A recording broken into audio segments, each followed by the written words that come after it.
Et nous sommes entourés aujourd'hui de Samuel Botton, Sébastien Ménard, Éric Revel et toujours ce numéro de téléphone avec Aude qui vous attend au 0826 300 à 18h. Nous retrouverons Christine Bouillot, notre correspondante Sud Radio, juste pour faire un point de cette affaire avec la petite Liana. Et tout de suite, c'est Seul contre tous.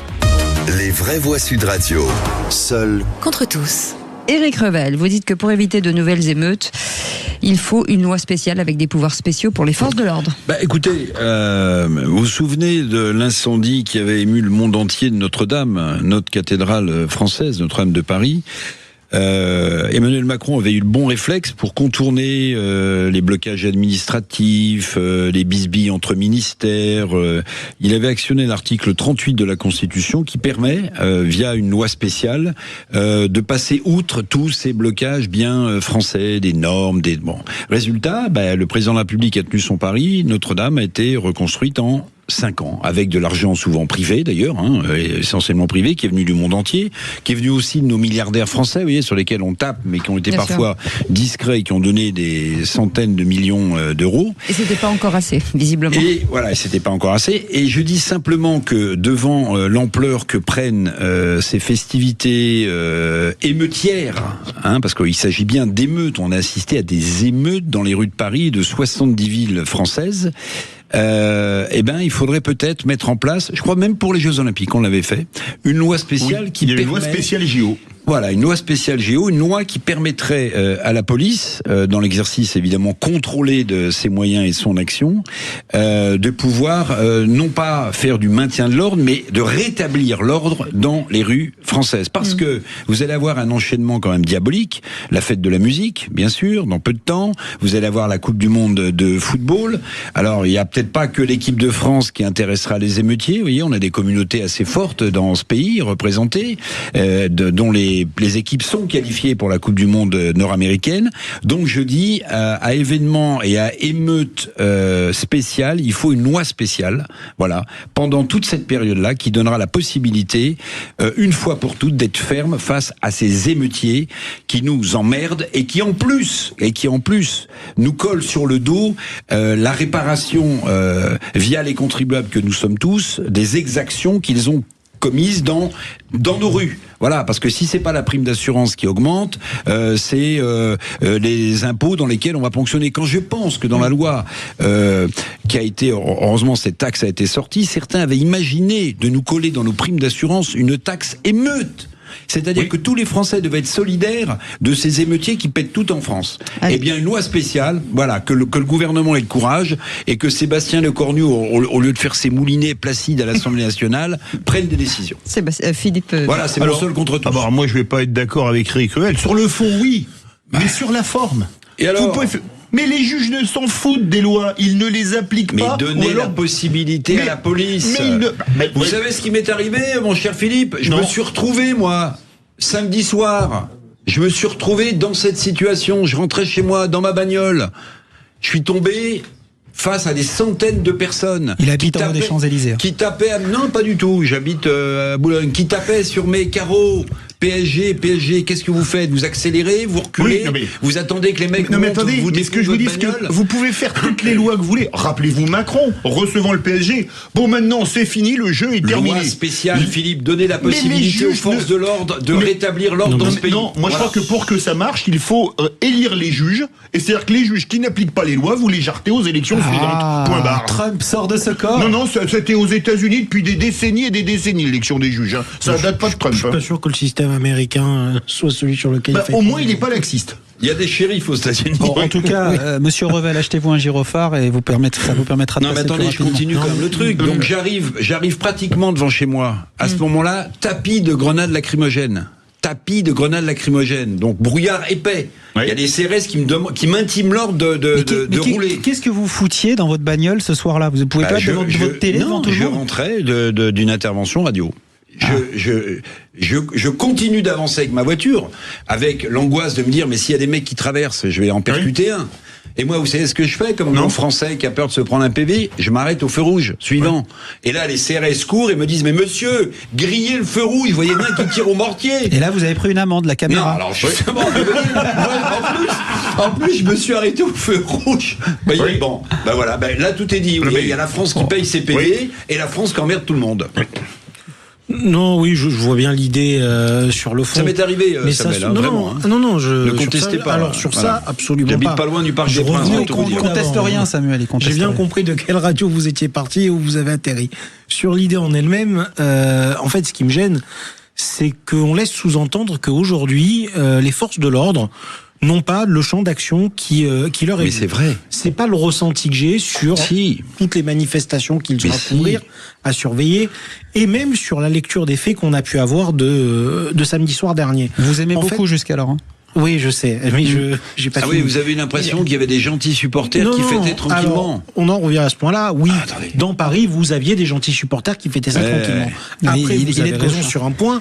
Il y avait effectivement des casseurs. Et là, moi, je préfère pointer du doigt le problème de méthodologie. Et vous voyez, quitte à faire rétropédalage, j'avais dit avec Philippe David, qu'il n'y ait pas de fan zone sur ce week-end-là du fait des circonstances, je peux le comprendre.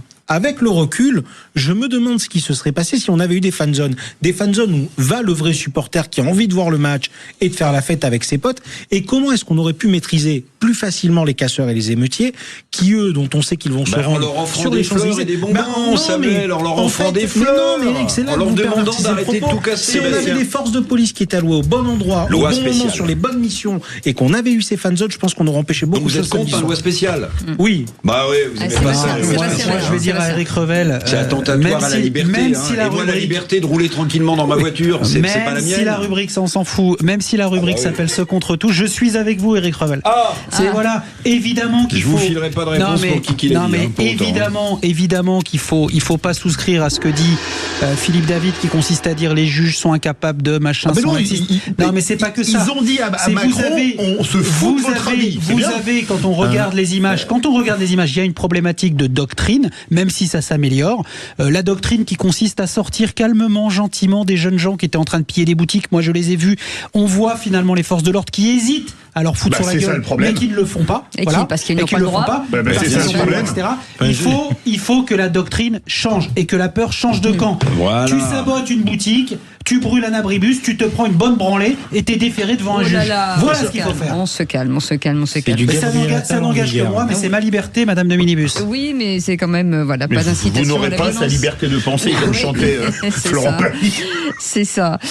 Pendant que vous êtes là, mon cher Philippe David. Alors, moi là, je pense que je vais être seul contre tous. Déjà. Là maintenant, je commence à me demander si Bruno Retailleau n'est pas devenu masochiste. Parce que vous avez Laurent Wauquiez qui va se montrer hier avec Édouard Philippe, tout sourire. Et vous avez Jean-François Copé qui dit que entre les deux, son cœur balance, qui sait pas trop s'il va choisir Édouard Philippe pour aller vers de nouveaux horizons. Vous apprécierez la qualité du jeu de mots. Ou si finalement il va soutenir le chef de son parti qui a été élu de manière écrasante par les militants. Alors moi je crois que faire de la politique, il faut parfois être capable de prendre des décisions. Et moi j'estime que si Retailleau avait vraiment du courage politique, il virerait des Républicains Wauquiez, fût-il président du groupe parlementaire, parce que là, il est en train de se faire trahir et piétiner, et j'ai l'impression qu'il ne dit rien, c'est absolument hallucinant, et il virerait Jean-François Copé, qui ne pense qu'à une chose, rentrer dans un gouvernement d'Édouard Philippe, puisqu'il n'a pas pu le faire pour Emmanuel Macron. Alors, je vais couper tout de suite l'herbe sous le pied de mes amis et contradicteurs. C'est vrai que Retailleau a sur lui un péché originel, c'est celui d'avoir été au gouvernement avec Emmanuel Macron à l'Élysée, mais finalement je crois qu'il est catholique pratiquant, peut-être est-il allé se confesser. Sur Retailleau, il a aussi d'autres problèmes. Vous avez soulevé Il n'y a pas d'accent. Vous avez soulevé un point très intéressant. Vous avez dit, je serais lui, je virais Wauquiez de la tête du groupe parlementaire. Ah non, je virais de LR. De LR. Mais donc même s'il est président de groupe parlementaire. D'accord. Vous oubliez une chose, c'est que Retailleau aujourd'hui, il a énormément besoin de l'argent que lui procurent les parlementaires pour alimenter le parti. Et je pense que Wauquiez, qui a beaucoup de défauts, a au moins une qualité, c'est celle de savoir câliner ses parlementaires. Oui. Enfin, on n'est pas chez les copains communistes. Hein. C'est de savoir câliner. Ils le sont. Quand on parle d'argent et de parti, ils le sont tous. Oui. C'est de savoir câliner les parlementaires dans le sens du poil et de s'éviter cet affront de la part de Retailleau. Ensuite, il y a une autre réalité, vous l'avez dit, c'est qu'effectivement, chacun a son péché originel. Et en fait, Édouard Philippe, c'est un garçon de droite, c'est un garçon qui a fait partie de l'histoire du RPR jusqu'à un certain point, qui derrière a été la première... Non, de l'UMP, pas du RPR. Il était pas au RPR. Il était tout jeune. Édouard Philippe était directeur des études quand Alain Juppé était le patron du RPR. Oui. Donc si... Alors, déjà, avoir travaillé avec Alain Juppé, voilà déjà un péché originel. Allez, on finit. Du coup, on va parler le film. On avance, les amis. Je suis prêt, moi. Moi,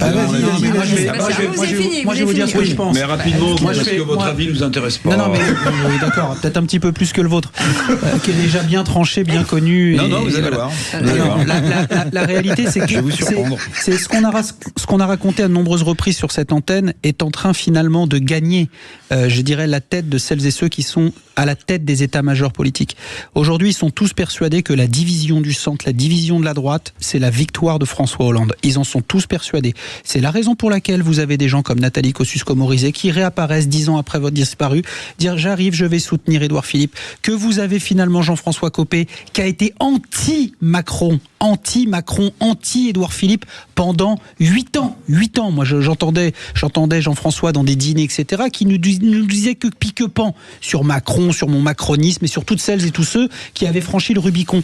La réalité, c'est que tout le monde a compris que Retailleau ferait entre 5 et 8%. Voilà, donc ce n'est plus une hypothèse crédible, très clairement, aujourd'hui, et que j'ai envie de dire, l'un des dénominateurs communs les plus crédibles pour empêcher la gauche de revenir au pouvoir, c'est de s'allier effectivement à celui qui fait la course en tête dans les sondages et qui a été très handicapé par Retailleau, qui a été très handicapé par Attal. Et oui, effectivement, il y a un sursaut Édouard Philippe et que tous derrière Édouard Philippe permettra de nous éviter François Hollande, Jean-Luc Mélenchon et d'autres. Attention, le retour d'Éric Revel. Alors vous allez avoir l'analyse la plus pertinente maintenant. Attention, il va nous donner un cours d'économie, de géopolitique. Je vais vous dire, tout ça est cousu de fil blanc. Je pense que Bruno Retailleau, après sa sortie sans gloire du gouvernement, on peut dire qu'il a loupé sa sortie. C'est vrai. Qui aurait pu être un tremplin d'ailleurs, mais qui s'est transformé en tremplin. Ça l'a été au début. Mais le problème, c'est qu'il n'y avait plus d'eau dans la piscine, vous voyez, quand il a sauté. Donc il s'est planté en sortant du gouvernement de cette manière. Il doit tout à son passage au gouvernement. Tout est cousu de fil blanc, c'est-à-dire qu'en réalité, il va se retirer. Retailleau est en train de comprendre qu'il est tombé dans un piège politique. Il était certain qu'il n'aurait jamais l'assentiment et l'aval de Laurent Wauquiez. Copé, c'était plus compliqué, mais là, ces gens essayent de courir au-delà de ce qu'ils imaginent la victoire potentielle d'Édouard Philippe. Donc en réalité, Retailleau, il va se retrouver tout seul, mais il ne peut pas se débrancher. Mais non, parce que sinon, s'il n'a pas de candidat, il est mort. S'il se débranche, eh bien, les LR n'existent plus. Une partie ira rejoindre Édouard Philippe et l'autre partie ira rejoindre l'UDR d'Éric Ciotti. Donc en fait, je pense que tout ça est cousu de fil blanc depuis le début. Ils l'ont laissé s'avancer, ils l'ont laissé se déclarer à l'intérieur du LR, la petite frange qui voulait il a pris le parti. Oui, à 80%, il est parti. Il a pris le parti, mais ça, bon. Ouais, mais je vais dire que il soit désigné. Vous allez vite en besogne. Non. Je pense qu'il est en train de se rendre compte qu'il est tombé dans un piège électoral et que les mecs, ils l'attendaient déjà au bazooka et que s'il ne perce pas, et il ne perce pas, en fait, ils vont le piétiner et ils vont lui dire, et surtout, mon gars, tu te retires pas maintenant. Parce que si tu te retires, tu condamnes définitivement le parti Les Républicains. Et ben voilà, il est tombé dans le piège. Non, pas du tout. Il n'est pas tombé dans un piège. Il a gagné le parti. La réalité, c'est qu'il n'est pas capable de le gérer. Parce que gérer un groupe parlementaire au Sénat, ce n'est pas gérer des territoires, des fédérations et des militants. Ce que savait faire Estrosi et ce que sait faire Wauquiez, évidemment. Estrosi. Estrosi, c'est pas terrible dans son monde. La plus grosse fédération de droite en France, ça a été les Alpes-Maritimes pendant bien longtemps. Oui. Voilà, et c'était Estrosi avant Ciotti. Vous avez raison tous les deux, mine de rien. Merci. Et voilà. Et notre ami Samuel est un expert en question de communication politique. Ouais. Mais en disant vous avez raison tous les deux, il m'a surtout regardé. Et d'équité, visiblement. Logique, il louche. Merci. Allez les amis, dans un instant l'info en plus, on va revenir sur ce chiffre. 53,6% des cigarettes consommées en France ne proviennent plus du réseau légal des buralistes. On en parle dans un instant. 17h-20h, les vraies voix Sud Radio.